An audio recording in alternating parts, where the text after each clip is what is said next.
Yo, and what is going on, YouTube, and welcome back to another episode of Budgetbreakers, where we build fun and competitive Oathbreaker decks for under $50. Now, if you guys are interested in Budgetbreakers or the Oathbreaker format in general, make sure to hit that like button and subscribe if you are new to the channel.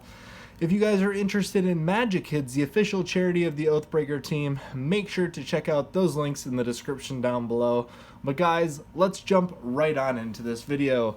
Now, my Oathbreaker of choice for today is going to be Ral Storm Conduit, paired with his signature spell, Expansion Explosion. Now, Ral enters the battlefield for 2 blue-red with 4 loyalty and the following abilities. Now, his static ability is the one we really care the most about. It's whenever you cast or copy an instant or sorcery spell, Ral deals 1 damage to target opponent or planeswalker.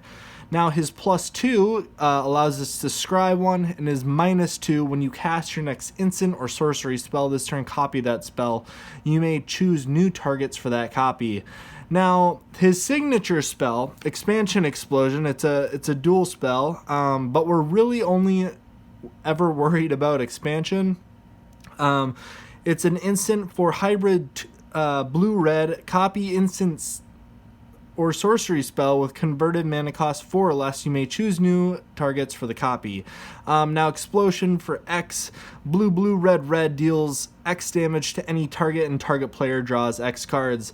Now, this deck is really concerned about the combo with Ral's static ability. Now, if you're not familiar with the combo, what you need is a cantrip on the stack.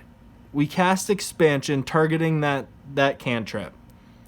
Now we cast Expansion again, targeting Expansion, and what we get is an infinite loop of a copy copying a copy, and Ral's static ability triggering to deal 1 damage infinite time to all of our opponents. Now, the other way is through his -2 ability. When you cast your next instant or sorcery spell this turn, copy that spell. I believe you can do it with double cast, and then casting Expansion off of that, and that'll loop infinitely. So if we're going to look directly at our copying spells, we have a few. We have Narset's Reversal, Twin Cast, and Reverberate. There's many that you could put in here, but for Budgetbreakers, we're really trying to keep it as low as possible. But to find our combo now, we have a lot of card draw effects. Chemister's Insight, Chart a Course, Curiosity to put an enchantment on a creature, Faithless Looting, Brainstorm, Radical Ideal, Opt, Serum Visions. These are all going to allow us to kind of turn through our deck and find the cards to really start comboing off. Now, while we're doing this, we want to create some additional value, and we have cards like Murmuring Mystic and Young Pyromancer to just create a ton of little token creatures that can either, attack opponent planeswalkers or create just blockers for Ral. We also have the Pteramander, who we can use the adaptability with all of the instant and sorcery cards that are going to be in our graveyard. But we also want to play a little bit of a control game. Now, we're running a decent suite of control spells like Negate, Dispel, Counterspell, Sinister Sabotage, Ionize, Cancel, Spell Pierce, Arcane Denial. All of these are going to allow us to kind of dictate the play of the game. And a lot of times, as a player, they're going to look to you to kind of help control people as they're trying to combo off. Another option we have is Rise from the Tides. Now, this is a very indirect win con for this deck. It creates a tapped 2/2 black zombie token for each instant and sorcery card in our graveyard, and as you can see, we are going to have a ton of those. If you are going to cast Rise from the Tides, one thing I would really suggest is -2ing Ral to create a copy of Rise from the Tides so you get even more zombie tokens. Now, we also have some utility. Izzet Charm has a few different modes that you can choose from that are always valuable. I usually end up using it to do some looting effects.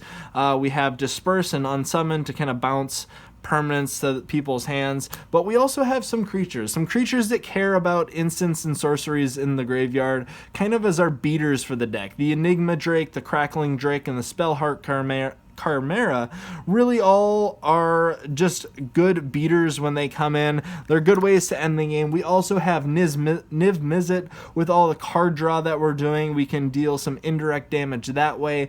We can also draw our own cards when people are casting instants and sorceries.